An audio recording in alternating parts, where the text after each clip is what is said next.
Olá, pessoal. Agora vocês vão assistir um vídeo onde a pauta é medo, culpa e vergonha. Esse vídeo eu venho trazendo informações minhas e como eu estou passando pelo processo, eu estou liberando esse processo, não tem como você ultrapassar ele sem passar pelo processo. E eu estou passando pelo processo. Então eu peço para vocês que não julguem o livro pela capa. Então vocês vão me ver gaguejando, vocês vão me ver cortando palavras e vocês vão me ver falando rápido. Mas preste atenção no conteúdo, porque o que importa é o que tem dentro, é o conteúdo, ok? Eu agradeço e espero que vocês gostem do que eu tenho para vocês. Vem comigo, vem quebrar seus próprios tabus, porque só o amor constrói, bem? Olá pessoal, tudo bem com vocês? Aqui é a Geisa da FGV Quebrando Tabus. E hoje eu tô aqui para trazer na pauta medo, culpa e vergonha. E para trazer essa pauta, se vocês perceberem, eu voltei aí no dia 20 de março, né? Iniciando o ano novo astrológico, trazendo aí para vocês o retorno do FGM, o FGM Quebrando Tabus, que passou aí 2 anos longe das redes sociais. Quem não viu, tá lá no meu Instagram. É, e vocês ficam entendendo mais sobre como que foi esse processo aí, nesses 2 anos fora das redes sociais. E depois eu era para continuar já fazendo os vídeos com frequência, mas eu dei uma travada aí e eu percebi que era um lugar onde eu estava com uma certa dificuldade de olhar. Que se tratava desse medo, dessa culpa e dessa vergonha. Principalmente da vergonha. Mas eu vou chegar lá, calma. Eu vou chegar aqui, eu vou direto pelo roteirinho que eu fiz aqui, porque senão eu vou me perder de uma forma que é absurdo, né? Então vamos lá. A gente não costuma falar muito de medo, culpa e vergonha. Quando a gente fala, né? A gente fala de forma superficial desses sentimentos. Ah, eu tô com medo. Ah, mas medo do quê? O que é o medo pra você? Ah, eu sinto culpa. Mas por que que a culpa vem ali? De onde vem essa culpa? Né? A vergonha. Ah, a gente pouco fala da vergonha. A gente não fala, eu tô com vergonha. Ou, no máximo, eu tô com vergonha de falar alguma coisa, de me expor, de fazer, né? Aqui, esse lugar, de eu estar falando aqui, para quem quiser me ouvir, né? Publicamente, daquilo que é mais vulnerável dentro de mim. Então, esse lugar, a gente tem muito dessa vergonha, né? E, dentro também dos processos aí de autoconhecimento, veio várias ferramentas. E uma das ferramentas que veio o mapa da consciência. Para falar desse mapa da consciência, eu vou falar quem o criou, caso vocês queiram conhecer. Eu não conheço muito bem da trajetória e todos os seus processos de aprendizados, aí de ensino, de conhecimento, mas esse mapa da consciência, ela me ajudou a ver muitas coisas. E ele retornou para mim nesse mês aí, para mim entender algumas coisas que eu estava relutando, né? Bom, quem criou o mapa da consciência foi o Dr. David Hawker, eu acho que é assim que fala, né? O que eu sei dele, e é o que eu peguei na internet, tá, gente? Ele foi um cientista, médico, psiquiatra, pesquisador, professor de espiritualidade e autor internacional. Tem muita ferramenta, né? É, mas o que eu peguei essencialmente dele foi um mapa da consciência, e é o que eu vou trazer aqui hoje para falar um pouco desse sentimento de medo, culpa e vergonha, né? O que ele fala é sobre nossas vibrações, né? Cada sentimento é um tipo de vibração. E ela tem a vibração mais baixa e mais alta, né? E a vibração mais baixa que tem é a vergonha. Eu vou colocar aqui para vocês em algum lugar, porque esse vídeo vai ser editado, né? Eu não vou, não é uma live, então depois em algum lugar eu vou editar e colocar aqui. Então vocês vão ver que a vibração mais baixa é a vergonha, com 20 Hz. Vai estar aqui, ó. Vocês vão ver em algum lugar. Culpa, 30 Hz. E medo, 100 Hz, né? E assim por diante, para a gente chegar nesse amor próprio que a gente fala aí, que é 500 Hz, tem um bom, tem uma boa escala aí, né? De 20 Hz para chegar ao amor próprio é 500 Hz. E por que que eu falo desse lugar aqui? Assim, ah, tá bom, e o que que tem se eu vibro isso ou deixo de vibrar? E o que que isso vai fazer diferença na minha vida? Porque quanto mais baixo a gente vibra, né? Automaticamente a gente tem menos amor próprio. E, e quando a gente tem menos amor próprio, mais dificuldade a gente tem de se colocar para a vida. A gente se limita em várias coisas. E, por exemplo, aqui eu tenho bastante conhecimento, estudei bastante coisa, é, fui vendo várias coisas dentro de mim, só que o medo da exposição, o medo de errar, o medo de falhar, né? Todos esses lugares ia me segurando pra não passar vergonha, né? Não queria passar vergonha de maneira nenhuma. Então, quando eu começava aí, eu dava uma brecada e travava. Ou seja, eu ia limitando a minha vida. Então, a ideia de a gente entender onde estão essas vibrações e ir trabalhando dentro delas é a gente entender como está o mecanismo como está funcionando o mecanismo dentro da gente, né? E por que que eu quis trazer o mapa da consciência aqui, né? Porque, como eu falei, esse canal aqui ele tem o objetivo de quebrar nossos próprios tabus. E na medida que eu vou quebrando os meus próprios tabus, eu vou aqui dividindo com vocês, para que vocês possam ir quebrando de vocês também, né? E nesse objetivo, chegar nesse amor que tudo constrói, tá? Para isso, eu preciso desconstruir tudo que eu criei, envolvida por uma ilusão de mim mesmo. Por que que eu criei essa ilusão?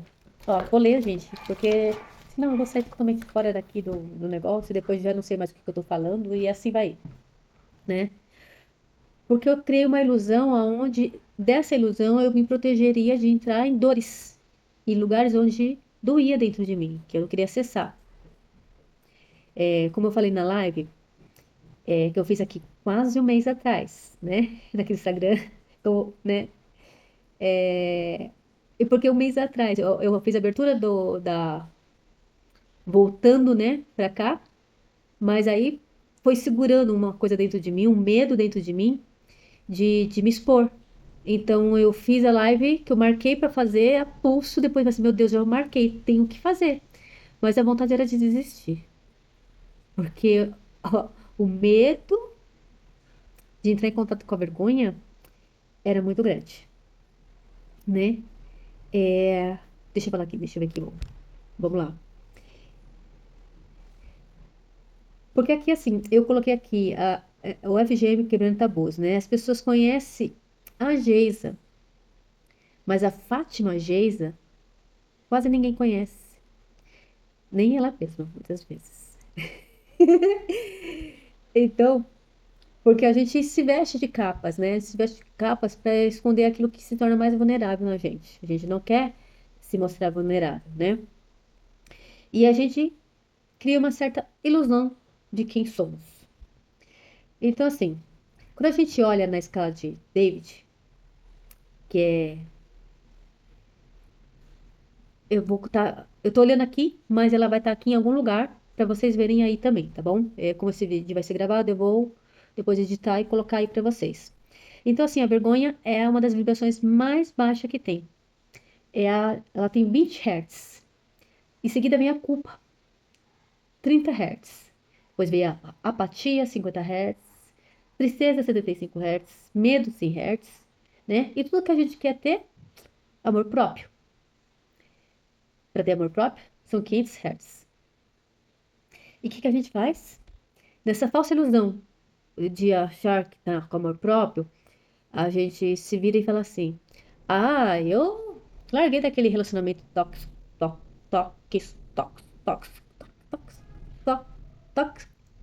Você sabe do que eu tô falando, né? Eu não vou falar, não vou tentar porque não vai sair a palavra. Então deixa aí, você sabe do que eu tô falando. Mas muitas vezes não é movido por um amor próprio. Porque quando você fala, né? de... É só você para perceber a emoção que vem junto. Então, eu coloquei aqui primeiro para vocês verem a, a parte da consciência, né? Então, tem várias consciências, vindo da mais alta, que é a iluminação, aí depois paz, alegria, amor, razão, aceitação, disposição, neutralidade, coragem, orgulho, raiva, desejo, medo, tristeza, apatia, culpa e vergonha. Vem a emoção, que eu também vou colocar agora aqui para vocês verem o porquê. Que muitas vezes quando a gente fala assim, é aquele relacionamento tóxico, acho que negócio assim, né? Quando você fala dessa forma, o que você está expressando na emoção? É uma reverência? Porque quando a gente tem amor próprio, o que a gente traz é uma reverência sobre isso. E quando a gente não torna amor próprio, a gente usa muito do orgulho. O orgulho está em 175 Hz, né? Mas com o orgulho, se você olhar aí na frente, como eu vou colocar aqui para vocês também, o que que vem de emoção? Desprezo. Então você fala que o outro é tóxico, tóxico, tóxico. Esse negócio aí. Vou deitar. Mas você não traz uma reverência para isso, você traz um desprezo. Então entra o quê? Um orgulho na frente. E o orgulho está escondendo o quê? Uma raiva, um desejo, um medo, uma tristeza, às vezes uma apatia, uma culpa e a vergonha. Então você vai ter que passar por essas fases. Você vai ter que olhar para esses lugares para você alcançar o amor. Porque para chegar ao amor, você vai precisar ter coragem de olhar para poder ter aceitação. E para isso você vai ter que entrar na neutralidade do sentimento e ter disposição para ter aceitação. E só com isso, só depois disso que vem a razão. E da razão, sim, a gente vai chegar no amor, que é a reverência. Para depois disso vir a alegria e a paz. Iluminação? Acho que não é daqui não. Se eu chegar no amor, já tá de bom tamanho. É o que eu quero, né? Então, por que que a gente fala, eu trago esse lugar aqui, né? Vamos lá. Eita. Então, como eu falei aqui, a gente confunde muito com, com orgulho.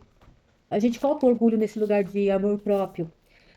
Eu tô no processo de solitude, eu gosto de estar comigo, eu vivo bem comigo, eu tô bem sozinha. Então, esse lugar ele traz um ar de desprezo.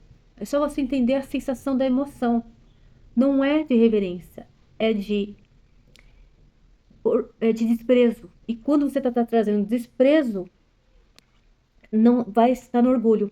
E é esse orgulho que a gente precisa começar a quebrar, ter coragem de olhar para esse orgulho, perceber o que, que ele está escondendo por trás, né? É, deixa eu ver aqui que eu falei sobre ele.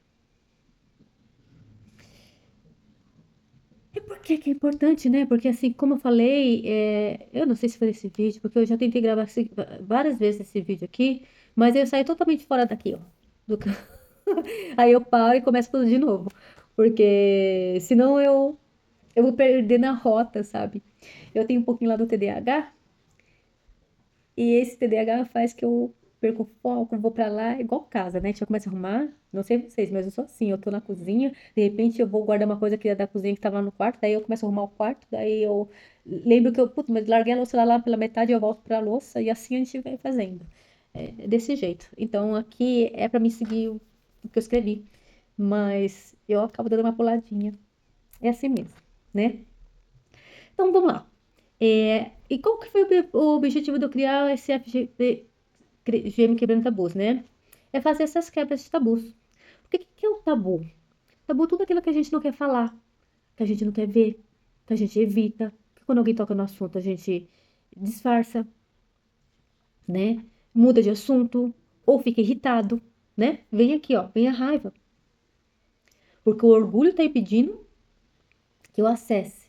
Então, quando alguém cutuca esse lugar, automaticamente eu vou sentir raiva, né? E uma das minhas primeiras quebra de tabus que eu precisei fazer foi expor. Porque assim, nessa minha caminhada, eu fiz vários cursos. E um dos primeiros cursos que eu fiz, o nome dele era Mente Liberta. E era isso, eu queria. Por isso, o FGM que ele traz muito isso.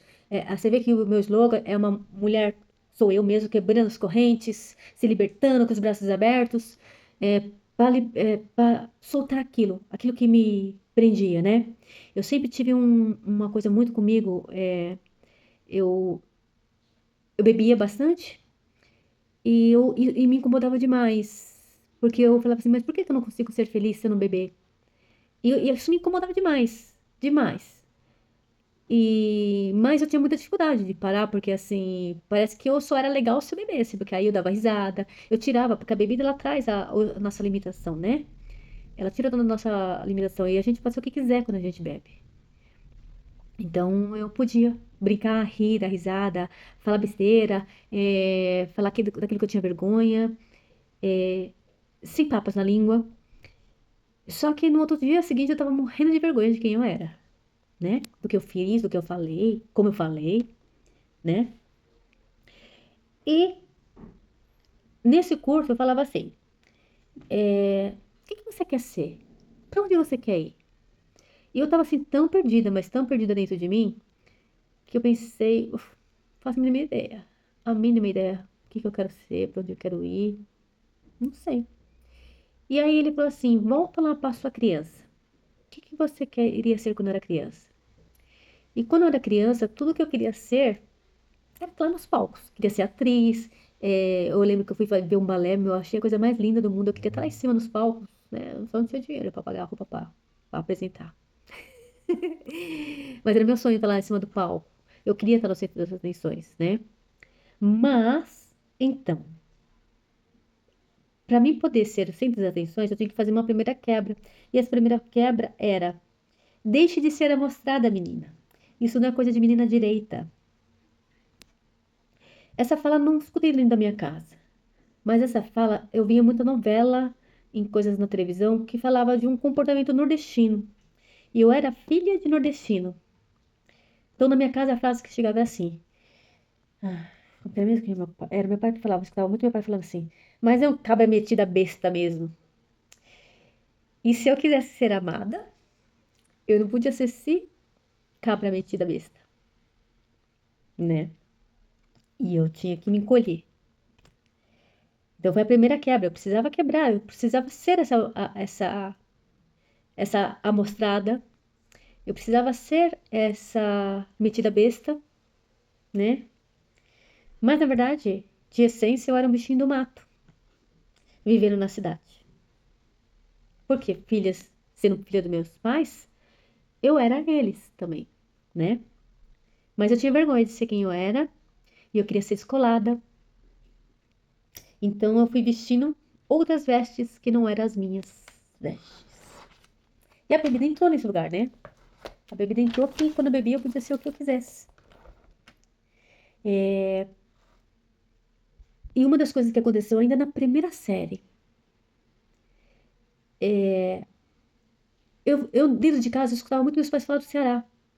Então eu pensei que eu tivesse nascido lá. Chegou na primeira série, a professora foi perguntando: quem nasceu em São Bernardo? Quem nasceu em Santo André? Quem nasceu em São Paulo? E vai perguntando. E eu não levantava a mão. E ela ficou olhando que só eu não levantava a mão. E eu fui ficando. E ela foi falando estado, estado, estado, estado. Depois ela falou assim: os trocentos estados ela falou, Ceará. Eu levantei os dedinhos lá pra cima. Quando eu levantei minha mão, cara, eu passei por uma sensação que impactou muito. Mas eu não me dei conta na hora. A classe inteira riu da minha classe, da minha cara.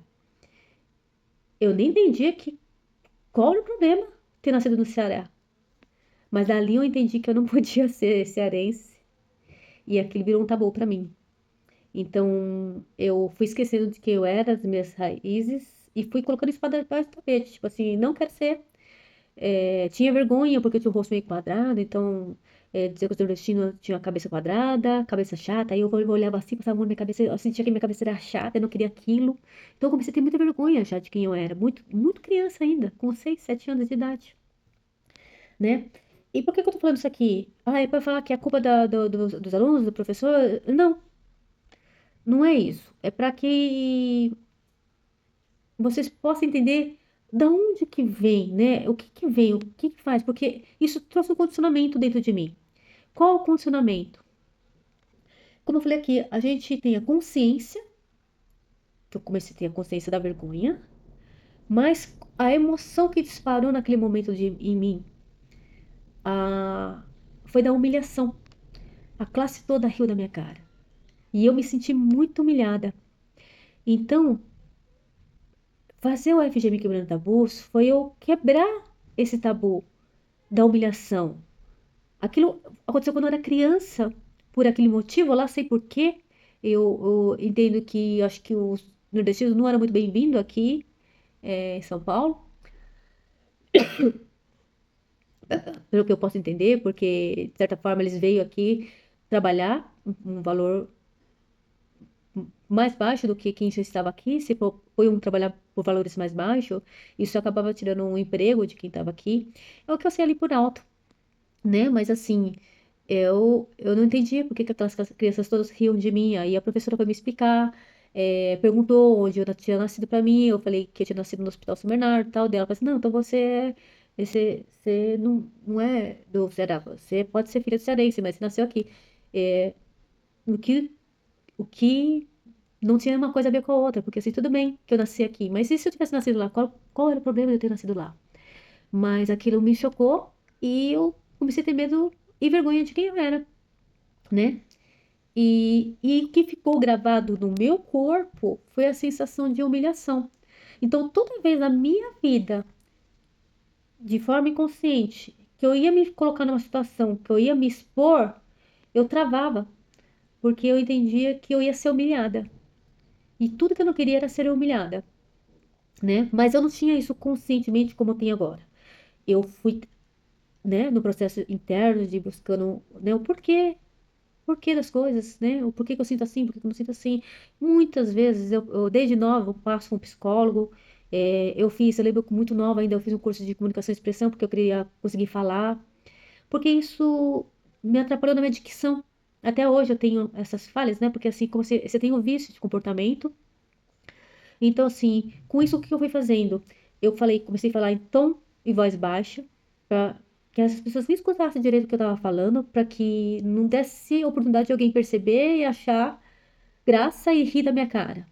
Eu comecei a cortar as palavras. Falo as palavras, eu falo rápido, eu vou cortando um pedaço dela, porque assim é rápido, ninguém entende direito e ninguém ri da minha cara, né? Então, isso atrapalhou na minha dicção, da forma de projetar minha voz para fora. Atrapalhou na forma de falar, e por muitas vezes eu chegava nos lugares eu ficava quieta, do começo ao fim da situação não falava nada. Eu só conversava e eu era outra pessoa quando eu bebia. Tinha até uma brincadeira assim, eu não bebo, eu bebo só 2 copinhos, quem bebe é a outra pessoa que eu me torno, né? Essa sim bebe bastante. E depois que eu me tornava essa outra pessoa, eu realmente falava bastante, conversava bastante, brincava, ria, eu podia ser livre, né? Então eu entendo muito quando as pessoas hoje elas precisam da bebida para poder ser feliz, né? Mas que na verdade não é uma felicidade, é uma ilusão, né? Porque eu preciso da bebida para eu poder ser quem eu sou, porque eu tenho vergonha de ser quem eu sou, né? E como eu falei assim, se isso fosse só, né? Porque para isso, ó, os meninos, né? Quando ainda adolescente começam a beber muito cedo, porque muitas vezes é colocado muito pro homem, que o homem tem que ele chega nas mulheres e muitas vezes esse adolescente tem algumas inseguranças, é, talvez, como a minha, é filho de nordestino, né? Ou sei lá qual que é, o que que veio ali agregado com essa pessoa. E para ele chegar numa menina, ele precisa beber para poder falar alguma coisa com ela, né? E aí começa na adolescência e dali virou um vício, um costume, e aí você não consegue fazer mais nada. E aí você chega numa entrevista de emprego, como que você faz? Você vai poder beber para ir numa entrevista de emprego? Foi o que aconteceu comigo. Então chegou uma época que eu botei tanta bebida, a bebida facilitou toda a minha vida, que eu coloquei a bebida para tudo, né? E no entanto que assim, as pessoas meio que tem uma confusão disso, do que é ser alcoólatra e o que não é ser alcoólatra. Elas entendem que ser alcoólatra é porque quando a pessoa bebe todos os dias, todas as horas. Né? E isso aí já é num grau mais profundo, mas é, o alcoólatra é aquele que precisa da bebida para para conversar, para fazer qualquer coisa, né? No entanto, que dentro da minha casa, sozinha, eu não bebia, não tinha vontade de beber, mesmo porque eu não gostava do sabor da bebida. Era amarga. Aí, então, o primeiro gole descia amargo, depois ia melhorando um pouco, depois você não sentia mais nada, não tô sentindo nada, né? Era bem certo, tô sentindo nada. E aí a coisa ia indo, né? Ia indo, você vai bebendo, bebendo, bebendo. Mas eu bebia quando eu saía, quando eu ia pra algum lugar, porque desde casa era eu comigo mesmo, então eu ficava muda e muda eu ficava. Não era muito de falar, né? E então, vim pra montar esse projeto FGM Quebrando Tabus. A primeiro lugar foi quebrar essa vergonha de exposição, esse medo de humilhação. Porque para qualquer coisa que eu fosse fazer, né? Então, como eu mesmo falei aqui, quando eu chegou uma fase da minha vida que eu ia em entrevista de emprego, eu ia com tanto medo que eu pensava assim: o que que eu poderia beber que não tivesse cheiro para eu conseguir ser aquela Geisa que conversava, né? E,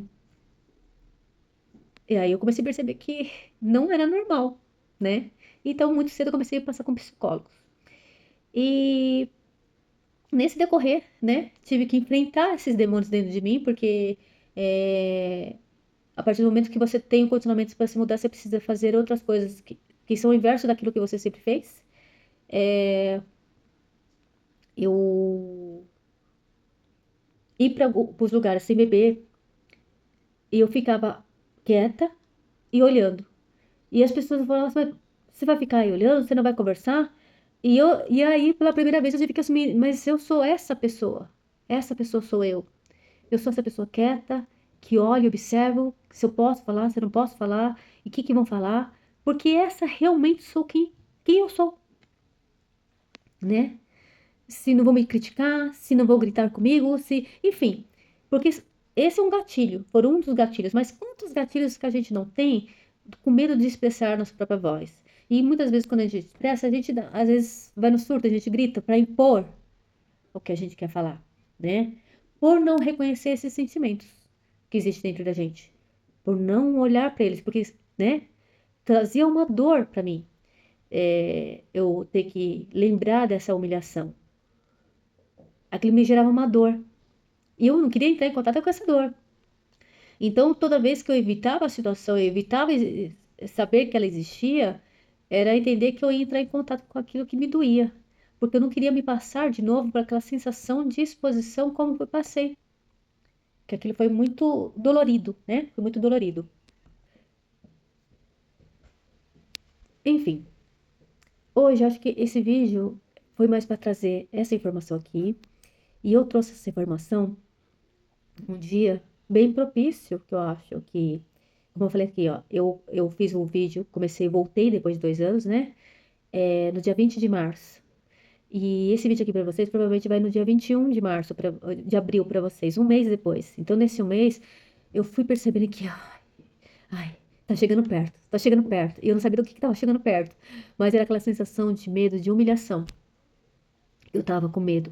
E eu falei assim, nossa, eu tô sentindo que o gatilho tá chegando, o gatilho tá chegando, o gatilho tá chegando, mas eu não sabia, não conseguia identificar. E aí veio vindo as informações pra mim, até que eu pude adentrar esse lugar, né? E eu vou fazer outros vídeos que eu vou continuar trazendo essa informação aqui. É... Deixa eu beber água. Pra falar de outras vergonhas. Porque dentro do processo de terapia que eu faço, que eu criei de forma como eu fui fazendo esse processo dentro de mim, né? Então, é um processo das 4 fases do processo terapêutico. E essas 4 fases do processo terapêutico, a gente começa dessa forma. A primeira fase do processo terapêutico, eu já estou fazendo aqui com vocês. A partir do momento que eu conto a minha história para vocês, vocês de alguma forma se identificam, entende que, nossa, que bom que eu não sou a única pessoa que passa por isso. Que muitas vezes a gente tem coisas dentro da gente que a gente esconde de todo mundo, porque pela forma que foi apresentada pra gente, da forma que a gente conheceu, a nossa criação, dos nossos pais, tudo, aquilo lá é tão vergonhoso. E quando alguém pega e conta uma história dela e que você se vê na mesma situação, você fala assim, ai, que alívio, eu não sou a única pessoa que passa por isso. Que bom, né? Então esse é o primeiro passo do processo terapêutico. Calma, tudo no seu tempo. Então, são histórias, são várias histórias, nesse decorrer de 10 anos em processo terapêutico. Eu falo que 10 anos, mais ou menos. Eu posso dizer que eu me abri para ele fazem 12 anos, né? Mas para eu me aprofundar mesmo, começou de 10 anos para cá. Mas com 12 anos, há 12 anos atrás, eu já tinha começado ele, eu só não tinha entendido que eu tinha começado. Mas isso eu vou deixar para um outro vídeo, para explicar aqui para vocês, porque eu vou trazendo aqui para vocês, vou trazer várias histórias para que vocês possam começar a se identificar e perceber que tá tudo bem ser quem é você, né? E isso é importante, mas abre um leque de possibilidades aí, que é onde a gente entra na segunda fase do processo terapêutico, que é você está sempre buscando a resposta da pergunta que você nunca fez. Por exemplo, quando eu trago essa informação aqui desse lugar, da exposição minha, de eu ter medo de falar e de que forma que eu ia falar, eu tinha que fazer a pergunta certa, mas eu não sabia. Eu sentia um medo, um medo. E eu não sabia exatamente o que era esse medo, mas era uma angústia quando eu pensei, cara, eu tenho que. Eu falei que eu ia fazer isso, mas e eu fui ficando com medo. E eu passava em processo de terapia, ia passando processo de terapia para tentar entender. Eu cheguei a desistir. Eu fui para aquilo que era mais fácil para mim, mas não era aquilo que minha alma pedia, né? Eu quis voltar a trabalhar pensei em trabalhar com Uber, porque dirigir é uma coisa que eu sempre fazer bem. Afinal de contas, na minha casa todo mundo dirige, é uma coisa, né? Eu nasci com meu pai dirigindo caminhão, que carregava automóveis, que dirigia moto, e todo mundo dirigia carro, caminhão e moto. Eu era a única que dirigia só carro, que não era boa o suficiente. Porque eu era uma bostinha que, que queria, que não aprendia a dirigir nenhuma moto. Mas enfim, são coisinhas, várias coisinhas que foram pegando. E aqui, quando eu falo aqui, eu não tô agregando culpa a ninguém, porque as pessoas são como elas são. Mas como é que a gente se sente com aquilo que chegou até a gente, né? Porque a gente, até com medo de acessar esses lugares, a gente fala, a culpa é dele, é culpa do outro, a culpa é do outro. E na verdade não, o problema não é a culpa. Primeiro você vai acessar a culpa, e aí não, automaticamente você vai jogar para alguém. E quando você encontrar esse alguém, você vai ter que voltar para você entender assim, o como eu me sentir com isso, que aí vai vir, vai descer para vergonha. Normalmente vem o processo de vergonha junto com isso, né? É, e, nossa, eu já me perco. Como eu me perco? Me perco de uma forma. Enfim, voltando aqui ao processo terapêutico. Então, a segunda fase é isso aí, você encontrar a pergunta que nunca foi feita. Porque você tá atrás dessa resposta, mas você não sabe verbalizar a pergunta. Então, quando eu coloquei, eu fiz eu marquei a live pro dia 20 de março, que eu queria fazer ela no dia 20 de março, que era a abertura do novo astrológico. Eu marquei e me arrependi. Eu pensei, meu Deus do céu. Você vai se expor, você vai se expor, você vai se expor. Mas esse vai se expor tava lá no meu inconsciente, ele não vinha conscientemente, mas aquilo me trazia uma angústia, uma angústia, uma angústia. Aí eu falei assim, ai, gente, você tá querendo inventar moda, meu. Para com isso, volta, fica no seu básico. né? Então é por isso que eu falo, a gente limita nossa vida por causa dos assuntos de vergonha, culpa e medo que a gente tem. E foi aí que eu fui procurar essa resposta, elaborar essa pergunta. E eu falei, por que que eu tô assim? Por que que eu estou me sentindo assim? Da onde que vem esse lugar? E eu fui adentrando, e eu fui achando esse lugar que era da minha raiz, né? E não era porque eu era nordestina, eu falei nordestino, não era isso. Mas era a sensação de humilhação que eu senti. E eu nunca mais queria viver aquela sensação. Era isso. Bom, e aí, depois disso, por que que serve a terceira fase do processo terapêutico? Que é exatamente isso. São padrões, né? Terceira parte do processo terapêutico são padrões, que geralmente a gente encontra isso dentro das constelações. Você vem no sistema familiar, você é ele, né? E muitas vezes a gente não quer ser como nossos pais, nossos avós. E a gente fica fugindo de achar. Ou, pelo contrário, vem até fazendo processos muito idênticos, muito iguais, sem se tocar o porquê está fazendo. Então é a ideia de você começar a buscar aí as suas histórias por trás das histórias, para você entender aonde que tá esses padrões que você nem percebe que tem, né? Para o final, que é a última fase do processo terapêutico, que vem a solução. A solução é só o amor constrói, né? Então, a gente vai desconstruir o ideal para reconstruir o que é real. E nesse real é onde existe o amor. E é só através do amor que algo se constrói, né? E para aí você precisa poder acolher esse sentimento que está aí dentro. Enquanto eu não acolhi esse medo que eu tinha de me sentir humilhada, ah, mas é bobo, é infantil. Tudo bem, mas ele ainda existe dentro de mim. E era por causa dele que muitas coisas na minha vida eu não fazia, porque assim, na ideia que eu fosse me expor a esse lugar de humilhação, eu me segurava, eu evitava. Eu nem sabia o que eu estava evitando, mas eu evitava, né? Então, esse aqui é o primeiro vídeo. Depois, não sei como, né? Isso aqui eu comecei com a live aí no dia. Espero que não faça o outro daqui um mês, né? Que vou fazer um mês, um vídeo por mês, aí é muito tempo. Mas eu acho que agora não. Eu acho que agora vai começar a deslanchar aí, né? Mas também não vou prometer nada. Sem promessas. Porque aí eu boto uma pressão aqui em cima de mim e essa pressão aqui. Tem que fazer. Tenho que fazer, né? Então vai ser natural. É isso que eu quero que seja. Natural, né? E, então eu vou deixando por aqui, convidando para vocês para que venham para o meu canal, convidando mais pessoas, compartilhando isso aqui com outras pessoas que vocês entendem que têm um medo de exposição, né? Para que elas possam ver esse vídeo, se identificar e que queiram mesmo olhar para suas histórias por trás das histórias, para que a gente viva um pouquinho mais em paz, não é bom? Não é gostoso viver um pouquinho mais em paz? Quem não quer? Então, vem comigo, vem quebrar seus próprios tabus, porque só o amor constrói.